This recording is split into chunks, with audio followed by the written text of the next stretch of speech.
Então se inclinou o homem e adorou ao Senhor, e disse: Bendito seja o Senhor, Deus de meu senhor Abraão, que não retirou a sua benignidade e a sua verdade de meu senhor. Quanto a mim, estando no caminho, o Senhor me guiou à casa dos parentes de meu senhor. Amém. Oremos mais uma vez. Precioso Deus e Pai Celestial, te agradecemos, Senhor, por tua bondade, por tua graça e misericórdia. Que o teu Santo Espírito possa iluminar-nos, Senhor, nesta noite, abrindo nossa mente e nosso coração para entender a tua verdade, a tua palavra. E assim possamos fazer os nossos caminhos retos diante do Senhor, daquele que vive para todo sempre, a qual nos resgatou, nos redimiu dos nossos pecados, de nossas perdições, Senhor amado, e nos fez andar na luz, Senhor. Como filhos da luz, santifica o teu povo por meio da tua palavra, iluminando pelo teu Santo Espírito. Em nome de Cristo Jesus. Amém. Capítulo número 24. A partir do capítulo número 23, começa uma transição, saindo de Abraão e entrando no próximo patriarca que vai se apresentar, que é Isaac. O capítulo número 22 é o desfecho, é o final praticamente da vida de Abraão.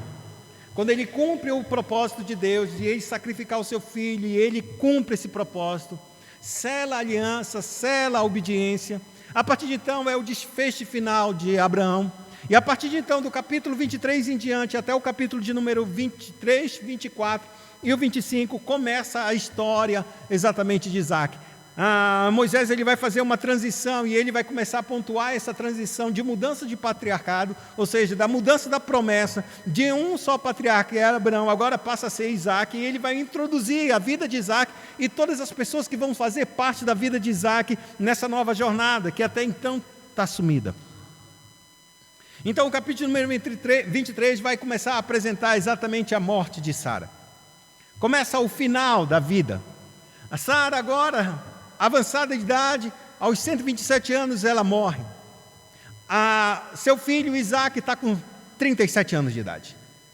A Bíblia declara que Sara ela tinha uma tenda só, e por ela ter uma tenda separada, não pense que ela está separada de Abraão, não. São ritos do povo judeu.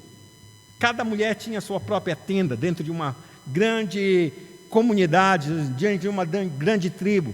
E esse chefe ia à tenda da sua senhora. E lá ele tinha suas noites de núpcias, vamos colocar assim. E Sara, na idade avançada, ela teve sua própria tenda. E Isaac, por ser um filho na sua velhice, é como se a gente pegasse uma senhora que deveria ser vó e agora tem filho. Como é que esse filho é tratado por essa avó que é mãe? É todo adulado, é todo cuidado. Provavelmente Isaac não teve outra tenda a não ser a tenda da sua própria mãe. Aos 37 anos de idade, toda a vida girava-se em torno de Abraão, Isaac e Sara. E Isaac estava sempre no meio desses dois, mas passava muito tempo com sua mãe. Amava demais sua mãe, porque sua mãe cuidava demais dele, como era uma mãe-vó, que a gente pode assim dizer, ou bisavó. E isso tornava o afeto de Sara para com seu filho Isaac muito extremo, muito cuidado, muito zelo. Talvez seja por isso que Abraão não falou nada para Sara quando Deus havia dito para ele: vai sacrificar o teu filho. Falou nada, ficou quieto, porque provavelmente Sara ia se escandalizar e ia jamais deixar que o filho fosse levado para o sacrifício. Fato é que Sara morre. Abraão sente muita dó, sente no seu coração a perda da sua companheira. Já são mais de 50 anos que viveu com ela, 60, 70, 80 anos. Seu coração pesa, e pesa ainda mais para o seu filho Isaac. Porque Isaac, ele tinha a sua mãe como seu grande esteio, como seu grande cuidador, a sua grande devota, vamos colocar assim. 37 anos de idade, o homem já deveria estar casado. Naquele tempo, Isaac já deveria estar casado. Mas talvez a sua mãe, muito protetora, cortando todas as ciladas, todas as coisas, mas um ponto era interessante. Ele sabia, porque Abraão já havia sinalizado que ninguém haveria de casar com Isaac daquela terra. Ele está numa terra de Canaã, numa terra em que esses povos seriam destruídos, uma terra extremamente iníqua, uma terra extremamente pecadora, e esses povos e essas mulheres daqueles povos, ele disse, essas mulheres não irão casar com meu filho. Porém, a sua mãe morre, porém, sua esposa morre. E o que Abraão começa a sentir? Está chegando o dia também da minha vida. E se está chegando o dia da minha vida, a promessa se cumpriu, o meu filho está aqui, mas a promessa tem que perpetuar. E como a promessa deve continuar? Esse meu filho tem que casar, esse meu filho tem que gerar um filho, e assim seguir, até que cheguem os descendentes que virão para essa terra e tomarão posse da terra prometida, como Deus havia prometido. Então Abraão entende que o seu coração, apesar de estar pesaroso, ele entende que a promessa não pode morrer em Isaque. Isaque tem que casar, e Isaque tem que ter filhos, e para isso, uma coisa era certa. A Bíblia declara que Abraão disse, meu filho não vai casar com nenhuma das mulheres daqui dessa terra. O que Abraão faz? Abraão tem certeza que a promessa vai se cumprir com tudo que Deus já havia feito e falado para ele. Mas existe uma coisa que a gente chama de responsabilidade, a partir do momento em que a gente tem a palavra de Deus sobre as nossas vidas, e existe uma responsabilidade da nossa parte em caminhar com essa promessa. Não é porque Deus disse que eu sou salvo, que eu vou viver andando de maneira desordenada, como se Deus viesse me salvar de qualquer jeito, de qualquer forma. Não, Deus prometeu me salvar porque a salvação era dele, e ele prometeu, e ele vai fazer isso. Mas ao mesmo tempo que ele promete, ele gera dentro do nosso coração um desejo de viver em santidade. E então a minha parte é renunciar a mim mesmo para viver a vida dele. E assim a promessa de Deus não é anulada, muito pelo contrário, ela começa a se cumprir na minha vida exatamente como ele determinou. Eu te chamei para ser santo e ser conforme o meu filho, e a promessa não vai voltar atrás. O que eu falei, eu cumpro. O que saiu dos meus lábios vão ser executados. Se Deus prometeu te salvar, você será salva. A certeza nossa da salvação não está em nós, mas está naquele que nos prometeu, e o que ele fala, ele não pode voltar atrás. Por isso que quando Deus ele falou e prometeu uma salvação eterna, essa promessa também veio atrelada a respeito de uma vida de santidade, que ele mesmo prometeu, eu vos chamei para serem santos e irrepreensíveis em Cristo Jesus. Eu os predestinei para serem conforme a imagem do meu filho. Eu os predestinei e os chamei para serem salvos. O que eu estou querendo dizer nesse texto, quando Deus prometeu a Abraão de que ele seria uma grande nação, e ele começou com um único filho, e esse filho estava lá. Qual é o passo de Abraão? O passo de Abraão é, tenho que arranjar uma mulher para o meu filho. Eu sei que a gente não está numa sociedade em que os casamentos são arranjados, mas se a gente volta mais ou menos uns 100 anos atrás, provavelmente a gente encontra gente que casaram aqui no Brasil por relações entre os seus pais. Uns 100 anos atrás a gente encontra isso. Na Índia até hoje os casamentos são arranjados. Os pais conversam com os pais e já desde criança já são arranjados os filhos para se casarem uns com os outros. E aí eu tive contato pela primeira vez com um casal, né? Eles já eram idosos, né? E eu falei assim mesmo para eles,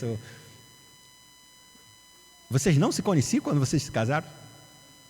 Não, nossos pais decidiram que a gente ia se casar quando era pequeno, e quando a gente chegou à idade, a gente se casou. Vocês se casaram? Ninguém falou nada, ninguém disse nada.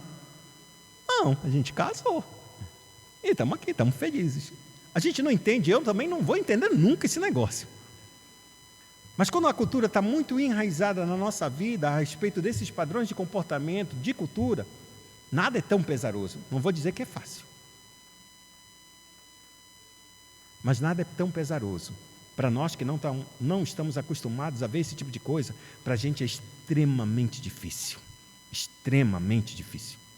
Todavia, aquela cultura de Abraão é uma cultura que é caminhando nesse sentido. São os pais que decidem os casamentos. E os filhos só consentem com esse casamento. E o que a Bíblia diz? Abraão, no capítulo de número 24, no início, no verso 24, ele diz, Abraão já em idade avançada, a idade de Abraão estava avançada. Abraão estava bem velhinho já. Já estava com volta dos seus 137 anos. Se Sara morreu 127, Abraão tem 10 anos de diferença, para mais 137 anos. Isaac está com 37 anos de idade. Ele ainda é um jovem dentro daquela idade, mas já deveria ser velho para casar, mas ele não tinha mulher para casar com ele, porque ele estava dentro de uma região que essas mulheres não serviam para ele. E por que não serviam? Porque Deus disse que essas nações seriam destruídas. Não agora, não naquele momento, mas depois de 400 anos, mais ou menos, essas nações todas seriam destruídas. E Abraão tem a certeza disso, que ele chama o seu servo, o mais antigo da sua casa, é assim que começa o capítulo, e diz: vem aqui.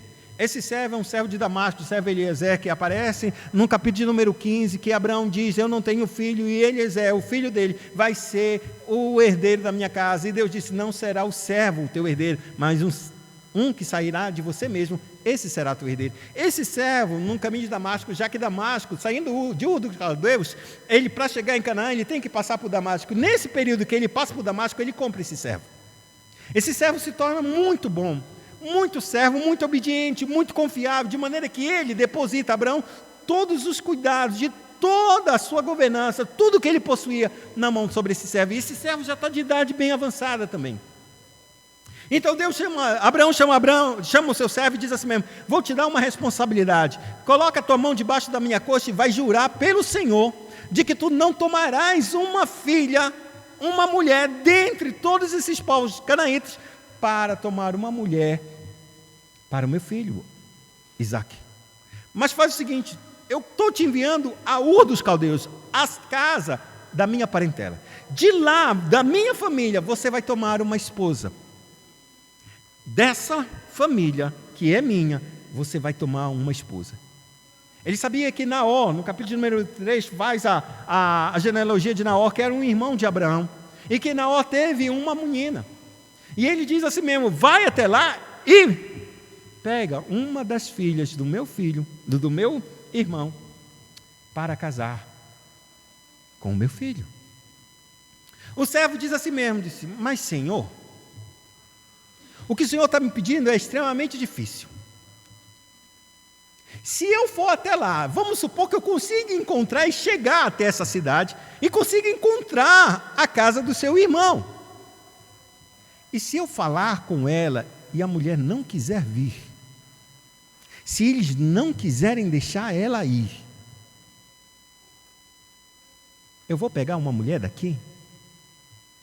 E Abraão disse: de forma alguma.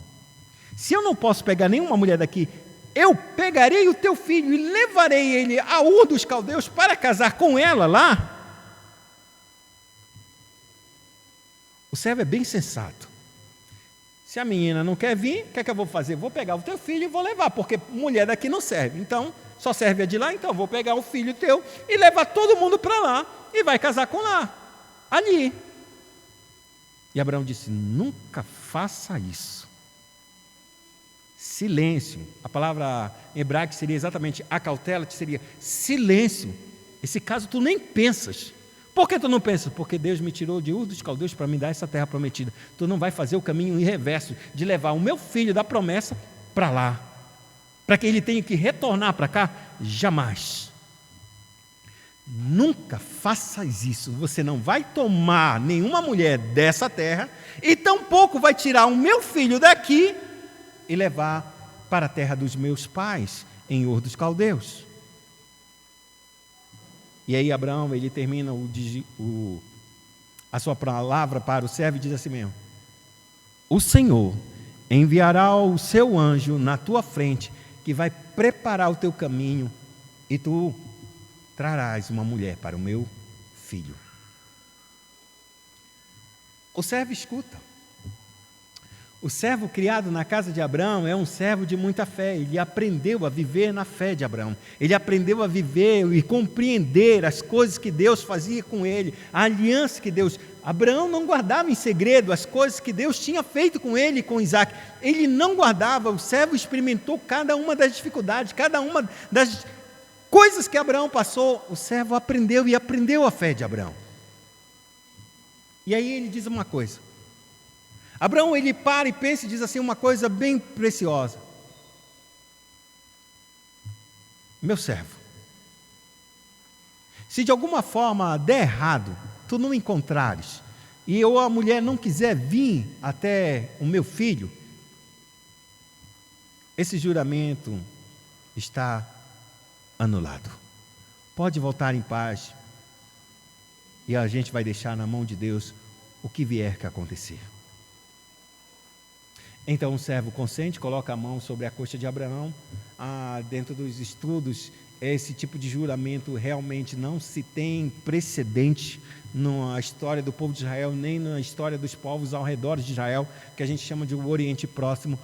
Um tipo de juramento de colocar a mão debaixo da coxa tinha alguma coisa a ver com a virilidade do homem, com a descendência do homem, com exatamente a capacidade de o homem gerar descendentes. É mais ou menos esses tipos de interpretação que se tem dos comentaristas a respeito desse juramento. O fato é que esse homem jura pelo Senhor de que ele não tomaria das mulheres, mas iria à casa dos seus parentes e tomaria uma mulher de lá e traria para cá. E assim ele jurou. E se caso ele não desse certo, ele estaria livre do juramento, não teria peso nenhum, voltaria para casa, mas não levaria o seu filho Isaque, nem daria o seu filho Isaque para nenhuma das mulheres da terra de Canaã.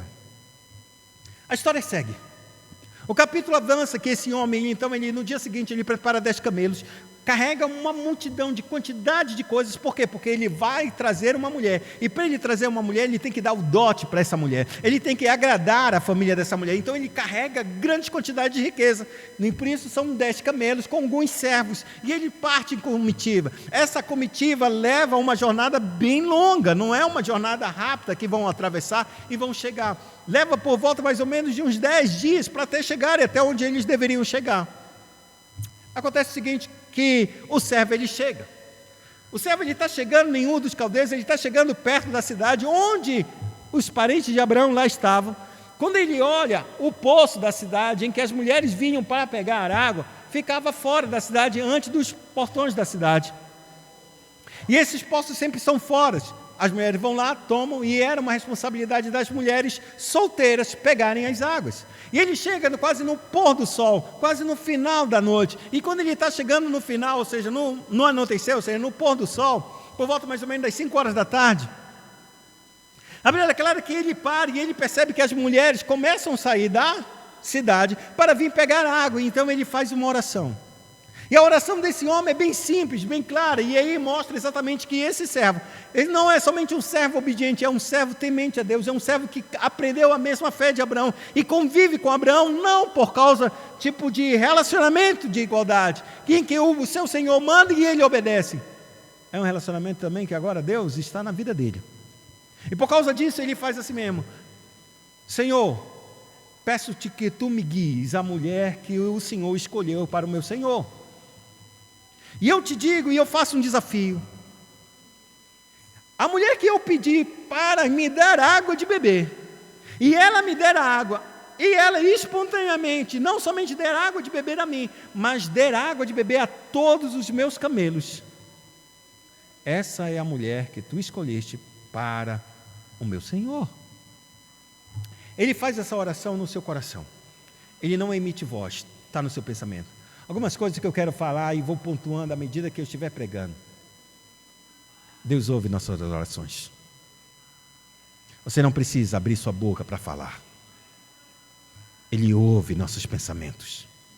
Aquilo que sai do nosso coração. Às vezes a gente tem vergonha, está do lado do nosso esposa, está do lado do nosso marido, está do lado do nosso filho, e a gente não quer falar determinadas coisas ao lado deles. Cerre sua boca e fale com Deus. Porque Deus vai ouvir de qualquer forma. Ora, a gente abrindo audivelmente nossa voz ou não, abra sua boca e fale, porque o Deus que conhece o nosso coração, Ele responde às orações, se são orações que são confiadas a Ele. Foi isso que o seu servo ele fez, ele orou no seu coração e disse: Senhor, que a mulher que eu pedi para me dar água, ela abaixar o seu cântaro e me dar água, e ela voluntariamente der de beber a todos os meus camelos. Um camelo não é um cachorro. Um camelo bebe 90 litros de água. 10 camelos são 900 litros. Uma jornada de 10 dias, esses camelos praticamente estão vazios. O poço que ela vai tomar água, que ela vai pegar água, é um poço que ela tem um cântaro de barro, coloca no seu ombro, desce uma escadaria. O poço está lá no fundo, ela pega a água do poço, coloca no seu ombro, sobe a escadaria. Quando ela está subindo a escadaria, aquele servo diz: dá-me de beber. Ele é um estranho, ele é um senhor estranho, ele tem uma grande comitiva, mas aquela mulher que ele não conhece, e que Deus já tinha dito é essa, e que é Rebeca, ela pega o seu cântaro, levanta e disse: prontamente, meu senhor, abaixe sua vasilha. Aí ele abaixou a vasilha, ela pega o cântaro e baixou. Ele toma, quer mais? Tome. Sabe o que eu vou fazer? Eu vou dar água para os seus 10 camelos também. Coloque ele num bebedouro.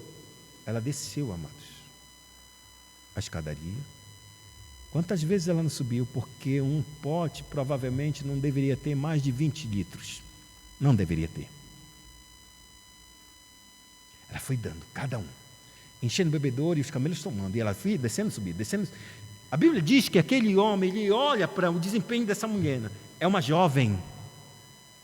É uma jovem. Ela não foi obrigada a fazer nada. Ela espontaneamente serviu aquele homem estranho que nem conhecia. Não sabia o que poderia dar para ela e ela não pediu nada em troca. Ela foi e serviu. Pois é esse o projeto, ou esse é o protótipo da igreja que foi salva por Deus. É uma igreja que não olha para os seus se o que vai receber de Deus, ou o que vai receber das pessoas. Ela apenas serve. E ela serve em amor e em sacrifício, porque essa descida foram muitas vezes, amados, que ela desceu e subiu para encher uma caixa d'água de praticamente de 1000 litros. Será que estamos dispostos exatamente a oferecer o nosso sacrifício por aquele que tem nos dado de beber da água da vida? Porque quando Jesus ele falou dentro de um poço, perto de um poço, ele falou também a uma mulher que ela tinha um cântaro e baixou aquele cântaro e baixou até lá o balde, puxou, porque o poço era extremamente fundo, a água era muito lá embaixo. Então ela desceu, puxou, e ele disse: dá-me de beber. Ele disse: olha, tu é um homem judeu, eu sou mulher samaritana, como tu podes pedir a mim, dá de me beber? Ele disse: se tu soubesse quem fala contigo, tu é que pedirias a minha água de beber, e eu te daria. Que água é essa? O senhor não tem nem pote, o senhor não tem nada. O poço é extremamente fundo, como você tem essa água da vida? Se tu conhecesses o dom de Deus. Aqui estamos meio que numa tipologia de Cristo. Alguém que chega e espera que a igreja sirva com todo o seu coração e sirva em amor sacrificial para alguém sem receber nada em troca. Esse é o desejo que Deus faz com que a sua igreja, que foi eleita antes da fundação do mundo, sirva a Ele. Sirva a Ele com o coração voluntário, porque neste mundo, todo mundo serve todo mundo, querendo sempre alguma coisa em troca. Sempre tem alguma coisa por trás, porque eu tenho de fazer determinada coisa. Mas essa mulher desce e serve. A Bíblia declara que esse servo de Abraão, ele contempla a vida dessa jovem, e ele fica abismado com o sacrifício dela.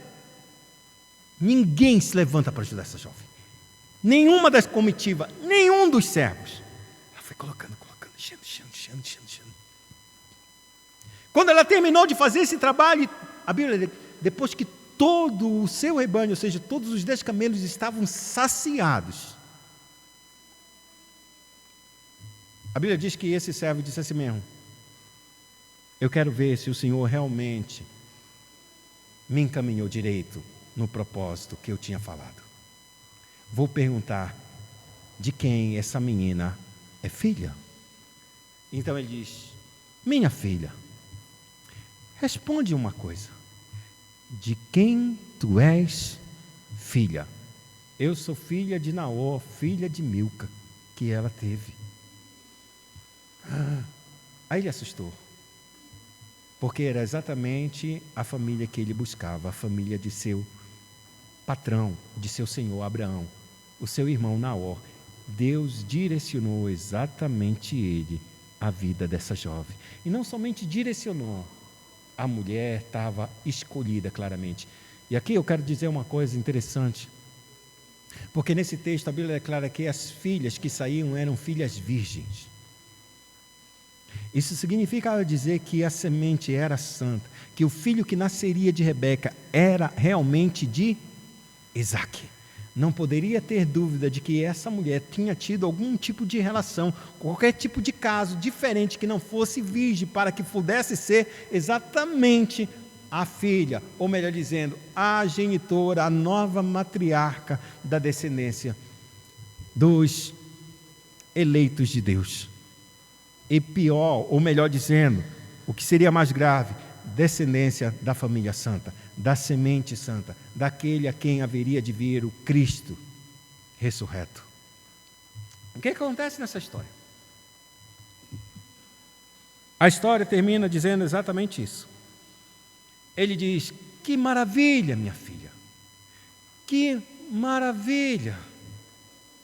E ela termina dizendo assim mesmo: e há muita pastos e lugar para toda a comitiva de vocês entrar e ficar em casa. Serão nossos hóspedes. E aí ele termina no verso que eu disse: então se inclinou o homem, caso servo, e adorou ao Senhor. E disse: bendito seja o Senhor, Deus de meu Senhor Abraão, que não retirou a sua benignidade e a sua verdade, meu Senhor. Olha a oração que esse homem faz de gratidão a Deus. Ele diz: Senhor, eu te louvo e bendigo o teu nome, porque realmente tu não tiraste a tua bondade, a tua benignidade. O que significa benignidade? A inclinação de Deus de fazer o bem às pessoas. Ele diz: não retirou a tua benignidade e nem tampouco a tua verdade. Que verdade foi essa? A verdade que Deus haveria de dar uma semente. A verdade que o Abraão disse: Deus enviará o seu anjo e guiará os teus passos para trazer a mulher que Deus já separou para o meu filho. E essa verdade se cumpriu, e ele ora a Deus agradecendo ao Senhor pelas promessas que Deus tinha feito a Abraão e que agora diante dos seus olhos se cumpria. Essa oração agora não é uma oração interna. O que a gente entende é que nossas orações internas podem sim, são sim, respondidas por Deus, e muitas vezes nós devemos cerrar nossos lábios e somente falar com Deus. Mas orações de gratidão não podem ser com lábios fechados.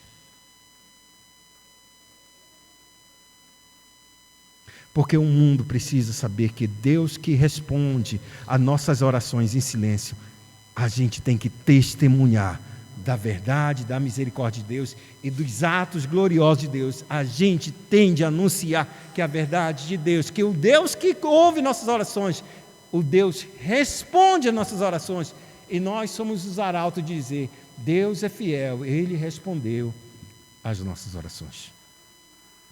Recentemente, aqui na igreja teve um episódio muito difícil com uma das nossas irmãs. A maioria sabe, quem não sabe está ali, é a Liliane. Passou uma situação bem difícil.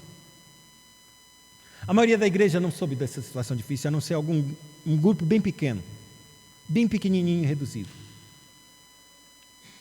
O fato é que a solução aconteceu. E Deus ouviu as orações e concedeu a vitória à serva. E não somente a sua serva, mas a toda a igreja que estava com ela. Que antes não estava, só o grupo pequeno, mas agora a igreja toda estava quando soube do desfecho, como Deus resolveu a situação.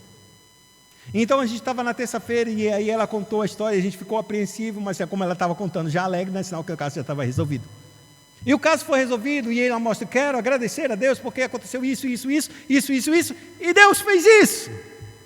E então a minha patroa, eu acho, sei lá o que era, não, fica aqui que a gente vai fazer algumas coisas. Não, eu vou para a igreja, eu vou para a oração, agradecer a Deus porque Deus nos deu uma grande vitória.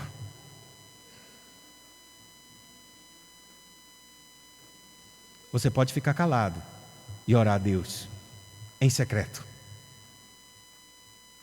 Mas sabe, se Deus te responder, abra a sua voz a plenos pulmões e declare os feitos do Senhor na tua vida. É pecado quando a gente fecha os nossos lábios e não declara as maravilhas do Senhor para conosco. É pecado. A pior coisa que Deus vê na vida de alguém que Deus abençoa é não ser capaz de agradecer por aquilo que Ele fez. Não ser capaz de ser grato a Deus e declarar que foi Deus que fez. E assim esse homem, ele diz: bendito seja o Senhor, o Deus de meu Senhor Abraão, que não retirou a sua benignidade, sua verdade, meu Senhor. E aí ele vira: quanto a mim, eu não sou descendente de Abraão.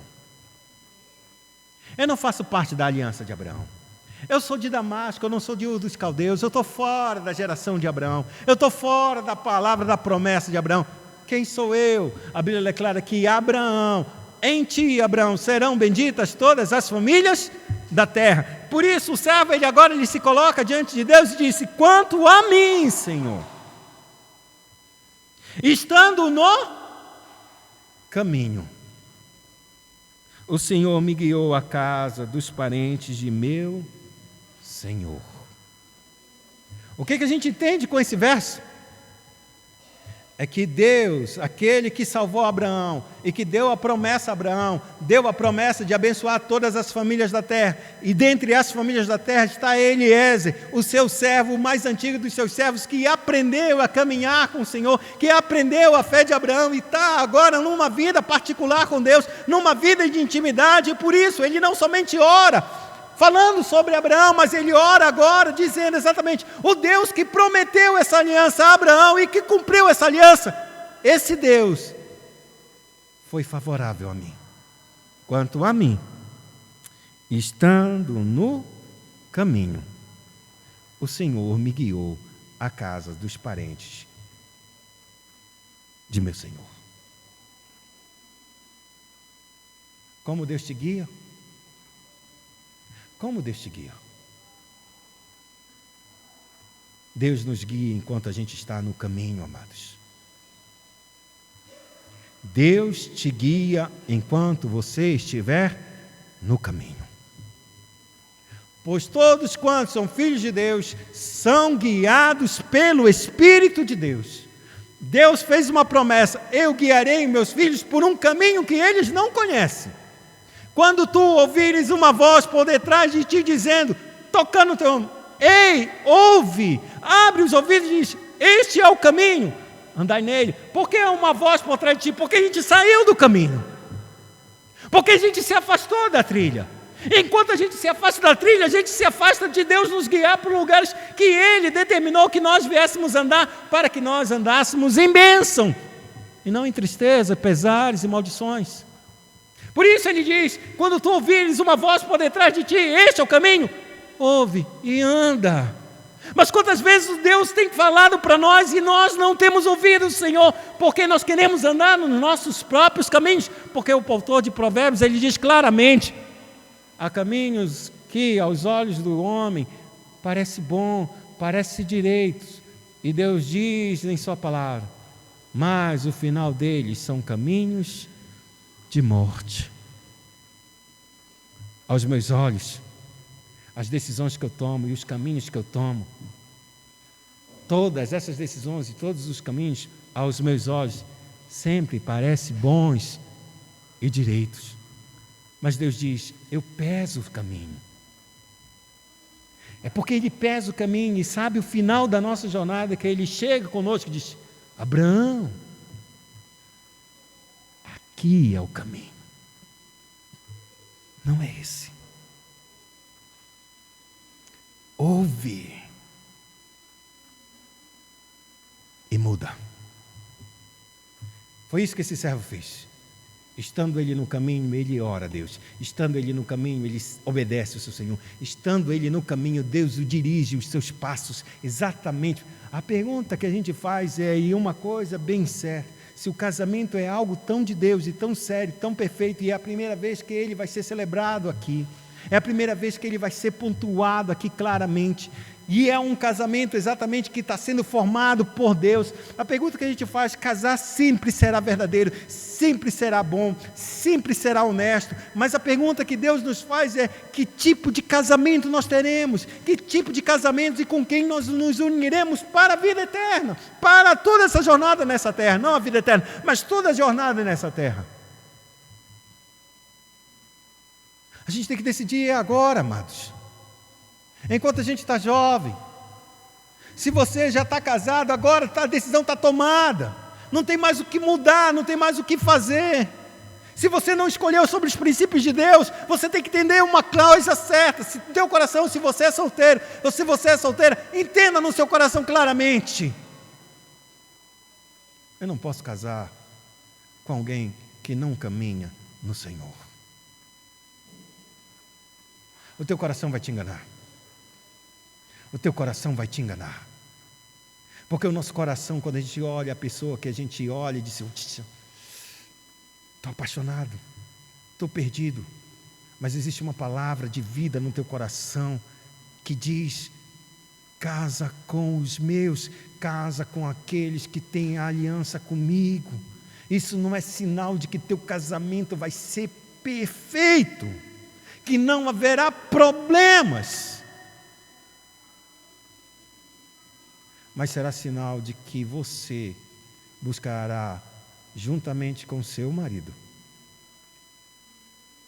o Deus que pode resolver todas as coisas.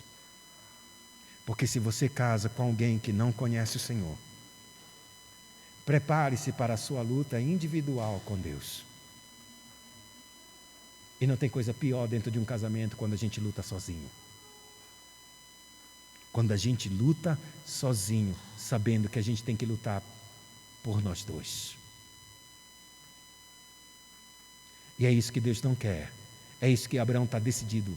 Não vou deixar esse menino casar com nenhuma mulher cananita. Não vou deixar. E é isso que nós temos que aprender com esse servo. Se tu está no caminho, procura aqueles que estão no caminho. Se tu está santificando, procura aqueles que estão se santificando. Qualquer caminho distante disso, tu vai trazer muitos problemas na tua vida. Muitos problemas. Mas Abraão, eu conheci pessoas que não eram cristãs, e só uma pessoa era cristã, e deu certo. Ela se converteu. A Bíblia não trabalha com exceções. Aprenda isso. Deus não trabalha com exceção. Deus trabalha com aquilo que é ordinário, com aquilo que é comum, com aquilo que é regra, não exceção. Se você procurar todos os casos de que pessoas casaram com pessoas que não eram cristãs, veja o resultado final. Coloca numa balança, numa estatística, e você vai saber: Deus está certo. A gente estava errado. E não pense que uma pessoa que está na igreja é de Deus. Porque pessoas dentro do nosso meio são joio. Então aprenda a verificar quem é quem na própria igreja do Senhor. Não pense porque ele está na igreja, ele é de Deus. Talvez não seja. Seja um bom testemunho, tenha isso, tenha aquilo, mas nunca pertenceu ao Senhor. E você só vai descobrir isso quando você casar. Não faça isso, porque Deus vai te alertar e vai te mostrar se você não for confundido com os teus sentimentos. Porque os nossos sentimentos nos pregam cada peça. Cada peça. E esse servo, ele diz claramente: quanto a mim, estando eu no caminho, o Senhor me guiou à casa de meu Senhor. O final desse texto diz que a moça correu para a casa dos seus pais. Ela já estava cheia de presentes, porque aquele homem havia colocado uma argola no seu nariz. Não pense que aquilo que tem argola no nariz é uma coisa nova, já é, ó. Não curto muito, mas vai lá. Mas de ouro, né? Pode colocar. Colocou um bracelete de ouro, tudo de ouro nessa mulher. Essa mulher saiu correndo, essa jovem. Foi para a casa dos seus pais. A Bíblia diz que ela tinha um irmão chamado Labão. Labão olhou e disse: oxe, é muito ouro? É ouro demais? Correu em direção ao homem. Quando ele correu em direção do homem, ele diz assim mesmo: ô homem, servo de Deus Altíssimo, entra na nossa casa, eu já preparei tudo. Mentira, não tinha preparado nada. Porque ele viu o quê? Os presentes nos braços da sua irmã e no seu nariz, o ouro. Deus estava apontando um novo personagem que vai entrar na história. Labão, não agora, mas já está dando o projeto deste homem. Um homem cobiçoso, que vai fazer e vai servir as pessoas somente por dinheiro. Ele vai entrar na história, mas não será agora. Que Deus possa nos livrar de ter um coração tão cobiçoso, com torpe ganância, para servir as pessoas, mentir às pessoas, só para extrair o que elas têm. Nunca para servir a Deus. Diferente de Rebeca. Rebeca serviu aquele homem sem nem saber que haveria de ganhar qualquer coisa. Ele não sabia que poderia receber muito.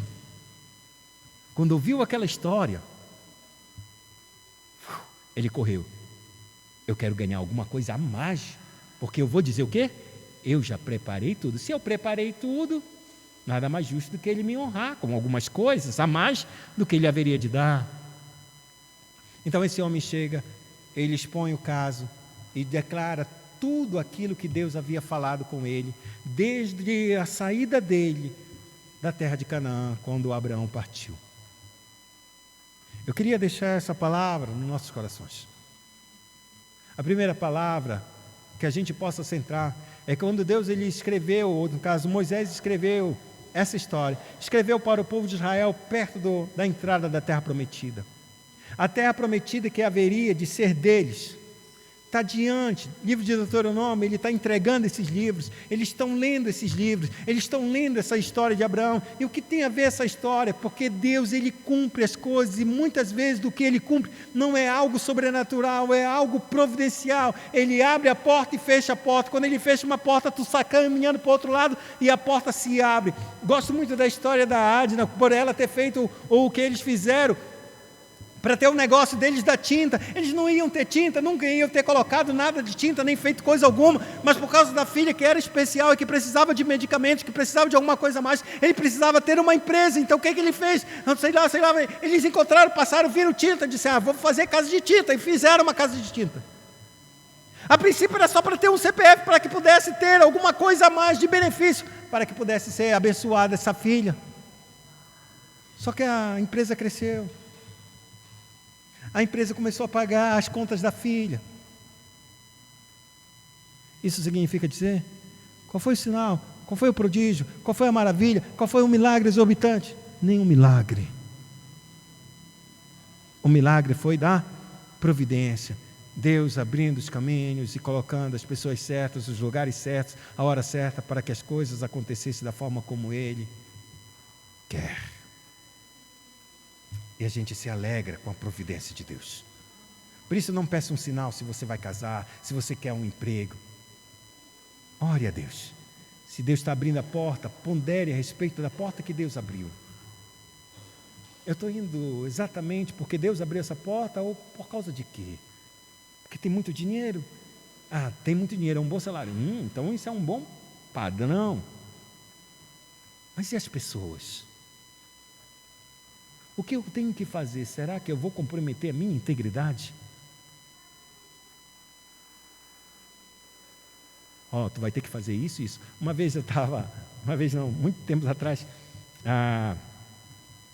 eu falei para o meu irmão, disse: eu não vou mentir. Mãe, eu não vou mentir. Se perguntarem por vocês estiverem aqui, eu não vou mentir. Aí chegou alguém procurando meu irmão, mais novo de mim. E aí ele disse assim: Abraão, diz que eu não estou. Você falou com a pessoa errada, só estava eu e ele. E aí, como é que está? O Valberto, está bem? Ele disse que não estava. Como é que é? Ele disse que não estava. Aí a mulher foi embora, né? Aí eu falei: Tu é doido? Por que tu falou isso? Eu te falei que eu não ia mentir. Tu não disseste isso? Diz que eu não estava? Eu disse. Ele disse que não estava. Isso é simples? Quantas vezes teu patrão vai dizer alguma coisa para você fazer e que vai colocar em sério risco a tua integridade? Basta tu fazer uma única vez, ele vai te pedir para te fazer sempre. Tu já fizeste isso? Por que tu está agora com não me toques? Não é emprego para você, ainda que ele te pague 1000 vezes mais do que o teu salário antigo. Não é emprego, a não ser que a tua integridade esteja à venda. A providência leva a gente a tomar decisões sérias diante de Deus, para viver diante de Deus, mas Deus vai nos guiar enquanto nós estivermos no seu caminho. Eu sou o caminho, a verdade e a vida. Ninguém vai vir ao Pai se não for por mim. Vocês são da verdade, santifica-os na verdade. A tua palavra é a verdade, ou seja, separa-os para viver a verdade. A verdade vai santificar a vida de vocês, ou seja, vai separar de vocês de viverem uma vida de engano, de mentira e de ilusão. Incline sua cabeça, oremos ao Senhor.